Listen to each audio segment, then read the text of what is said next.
You got to be a leader not only in your business, but you got to be a leader in your household as well.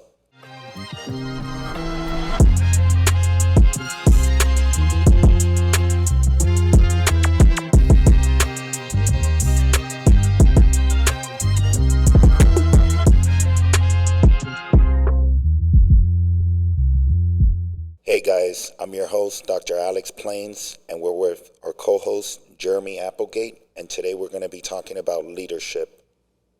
How's it going, Doc? I'm doing great. How you doing? Doing great. Another week in the books. Any new ideas this week?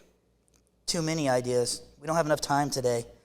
We need to spend a lot of time today talking about leadership. I'm really excited about talking about that. So, Jeremy, last episode you said a lot about your past and what you've developed over the years. You know, you've been very persistent in your goals and what you've tried to accomplish. What do you think leadership has helped you accomplish? Well, I think leadership creates team engagement. I think that a great leader motivates, inspires, influences their team. And, you know, to be honest with you, when you have an inspired team, it makes your job easier. All right. Yeah. Is there any mentors that you listen to or people that have helped you develop over the years? You know, I've had a couple people that have influenced me a little bit. And, you know, it's kind of funny that it's mostly people in HR roles.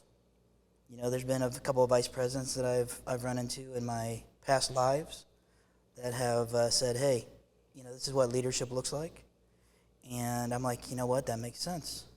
Like I personally, for business, I love John Maxwell. Oh, yeah? Grant Cardone. You've heard of him, right? Absolutely. I think we've heard of Grant a couple times. Yeah. Brandon Dawson. Yeah. And for spiritual and personal growth and personal leadership, I like Tony Robbins. Tony Robbins is a good one, for sure. Yeah, I think that, you know, those guys know what they're talking about, right? Absolutely. And you know what you're talking about because, I mean, you're all about leadership. My whole goals and my biggest challenges have been developing people to foresee what I see. You know, in our organization, we've developed a couple of people from the very ground to become amazing leaders, don't you think? I agree. You know, we met a couple years ago, but our regional managers now, you know, they came with no leadership experience. Some were assistants, some were front desk that became managers or team leads, and now they're helping us run the organization. Yes, I agree. That's interesting that you brought that up, you know, because people are always like, listen, hire from within, hire from within, hire from within. How do you balance development of leadership and the same hiring from within? Like, you know, we have regionals who are dental assistants, right? Now they're running at an entire market. I mean, that's amazing. It is amazing. I'm a big fan of hiring within. You know, it's definitely something that I feel is a huge accomplishment when I see somebody go from the ground up. So I'm a big proponent in praise and making sure they feel valued. Because you're a leader. That's the intention, right? That is the intention. Intention equals results. That's I think right. I saw that somewhere. You know, as you know, every organization rises and falls on leadership. For sure. So we got to make sure that we elevate the people that we feel that can be developed. But as you know, with this new workplace that we're living and the human capital issues, it's very hard to identify leaders because you don't even have enough time to get to know these employees many times. I like where you're going with this. So how do you identify, you know, how do you identify leaders in your organization or outside your organization? I think one of the biggest things I realize is if you show up, you know, if you're there on time and you're consistent and you don't have excuses, you know, I'm not a proponent of excuses. Yeah, we know. I think if you need to be there, you be there and you show up and you give it 100% every single day. And you feel like that rubs off on everybody around that individual? Yeah, and that's the way I identify leaders, you know, and I build personal relationships and professional relationships to a fault sometimes. And I get to know them. You got to be able to know your team. You got to know their family, your personal life. We started the personal, professional, and financial goals. Yes, we did. How do you think that's been working out? I think that's been good, and I think it's created engagement with our team. I think that they're like surprised that we care. And they love the fact that when we sit down with them and say, okay, where are you at with your weight loss and going to the gym? Where are you at with investing? Where are you at with Because fill in the blank? if you don't feel good about yourself, you definitely can't be a good employer or a good leader. Correct. So you got to be confident. So that's why it's so fundamental to do the personal, professional, and financial goals, because you're able to identify what they actually want. This morning I was listening to a YouTube channel, and they say they did a study, and people are not rewarded by money anymore. They want praise. They want to be acknowledged for what they're doing. I agree. In a past life, we actually created a VIP form. How is that? So what you did is you got the name of the team member, their role, how long they've been there, what was their start date, and what do they like. It was kind of random. A lot of people wrote money, and of course we say, hey, people really don't care about money too much anymore, but, well, let me take that back. But as a reward, some people wrote something as simple as a Snickers bar. If I do a good job, give me a Snickers bar. That's right. I mean, shame on us, and I say us as I'm using that in a general context, for not recognizing that and giving that employee a $1 candy bar for doing a good job. Yeah, I think sometimes we lose our basis, right? Yeah. And we're so operational. Yes, that's a very good statement. We become kind of machines that we forget to build those relationships with our key members and our team. So, the small business owner, what would you suggest to them on how to, identify and develop leaders? How do they do it? What was your advice? That's a great question. Like I said previously, you got to identify the talent. You got to look for who is committed to your vision. That's why it's so. I came a little late to develop my mission, vision, and values. We literally developed it after 7 years of being on operations. I think you gotta be a leader not only in your business, but you gotta be a leader in your household as well. When you have a personal relationship with your spouse or your girlfriend or somebody you think that you're gonna make them your partner, you gotta make sure that you have that tough conversation. That's interesting.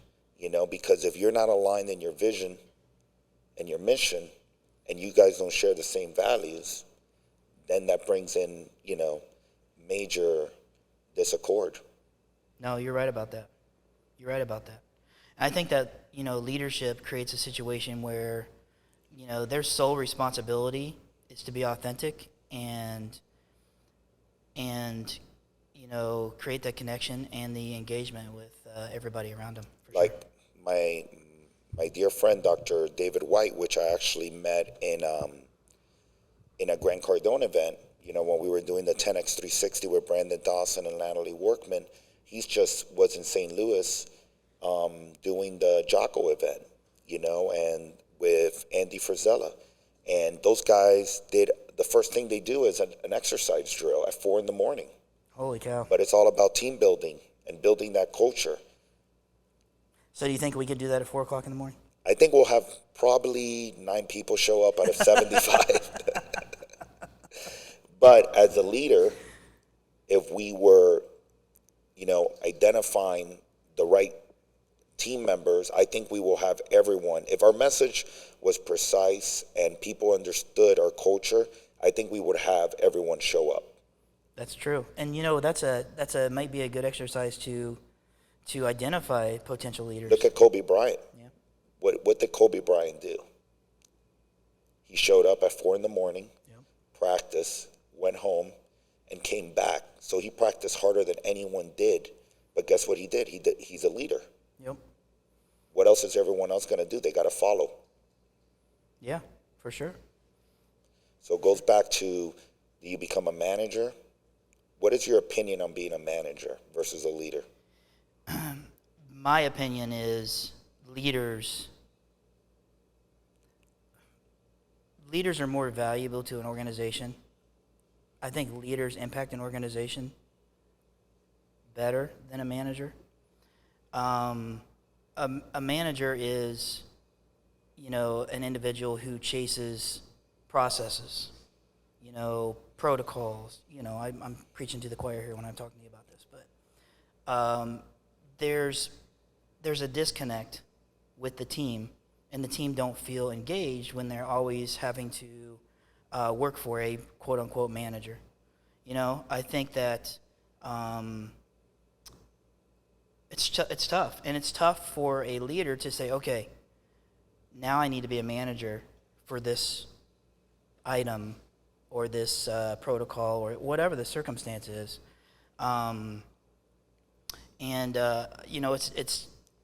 It's difficult to navigate and jump between both of them, but I really believe leadership is way more impactful for an organization.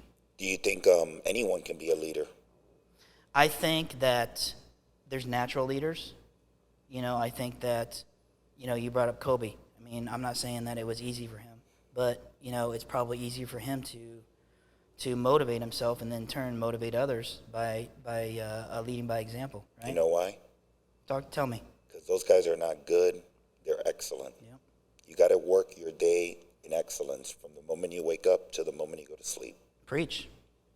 Because if not, you're going to get mediocre results. Yep. So in this workplace right now, you see the challenges that we face just hiring. Do you feel that we're asking the right questions to identify these potential leaders? I think there's opportunity there.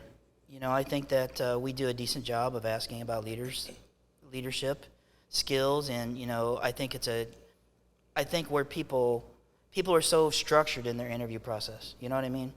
I like to sit down with the candidate and just talk business, because then I think you really can identify, what they bring to the table, and some of that is leadership. Like, hey, talk to us about how many team members were you responsible for, and how do you motivate them? And if they say, well, I go in there and I yell and scream all day long, well, that's obviously a dramatic example, but you probably want to pass on those guys. Absolutely. Because if excuse me, if you hire them and you're hiring the wrong talent, like we were saying previously in the last episode, that's going to cost the organization a lot of money. Yes, sir. So you got to make sure that you screen and you ask them the right questions. Yes, sir. For sure. I mean, there's no way around that. There's no way around it. I kind of have a funny story about leadership versus management. I was in a past life, I had an HR person tell me that I was the greatest leader they've ever met in their life and the worst manager they've ever met in their life. And why did she identify that? What did you are more of motivation? Motivation, inspiration, influence. I mean, and you gotta create an atmosphere and environment to where they're excited to come to work. That's right. One thing we love about you, Jeremy, is the fact that no matter how hard your day is, and no matter how many curveballs you get, you still stay positive. I try. Thank you for saying that. You do a great job at that. Let me tell you, you inspire me. Oh, that's awful nice of you to say. Absolutely. I'm always learning. You can always learn from everyone. For sure. I think I've picked up a couple of leadership skills along the way from you too. Thank you, Jeremy. I've never really put leadership and accountability in the same category. I always sort of kind of felt like accountability really fell into more of the management side of a leadership kind of deal. But you've really opened my eyes to that too, where you can hold people accountable, but still inspire and influence and motivate them. So thank you for that. No problem. Yesterday, actually, I had a conversation with one of our team members in higher management, and she is very manager. Yes. And one of the main things I discussed with her is you got to be diplomatic as a leader. You got to understand personalities. I'm a big proponent. The first personality test I took was the DISC. Yep. Then I took the Kobe. Yep. And as many people know me, I'm a high driver. No, you don't say.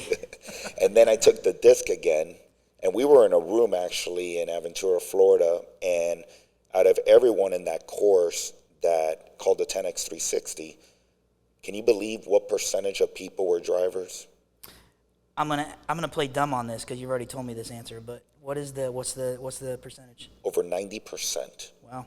Over 90% of the people in that group, over 50 people, were drivers.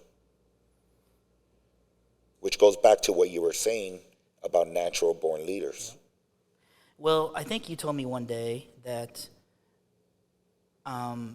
what's the percentage of drivers all the way around when you go to disc? Did you tell me that once?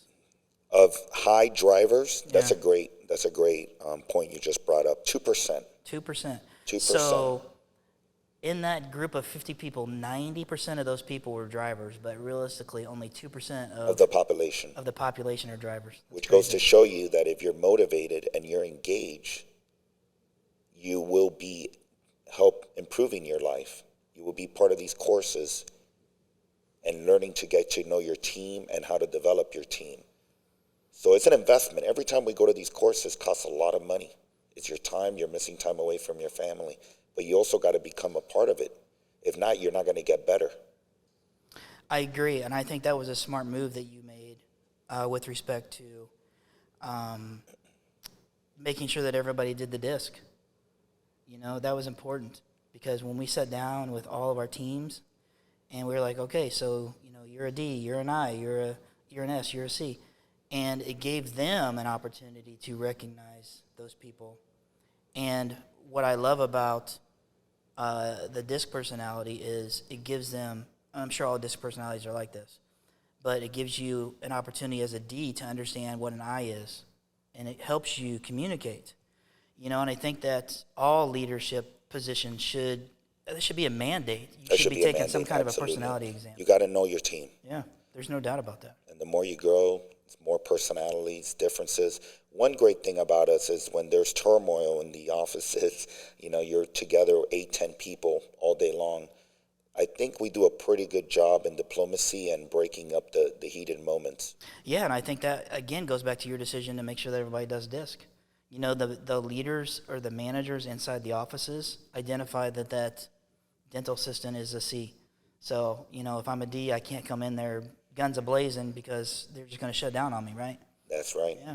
And if you notice, a lot of the people that work, you know, in front desk or many of the managers are high in the S's, Yeah. which are stabilizers, Yeah. and C's, which are constant, Yeah. because they do their job constantly.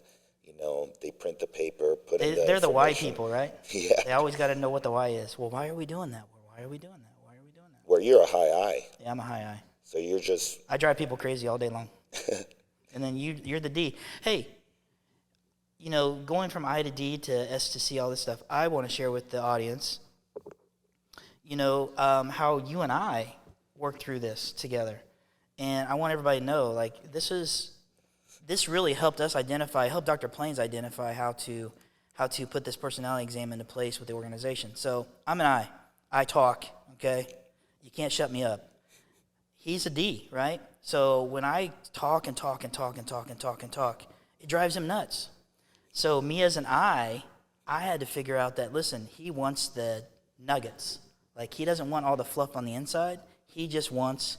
Just get to the point, Just Jeremy. get to the point. Tell me what's up, and let me make a decision, or let me, you know, agree with what you decided to do, or let's come up with a different plan. It's kind of like the 5 love languages. Maybe we should do that. You and I? Yeah.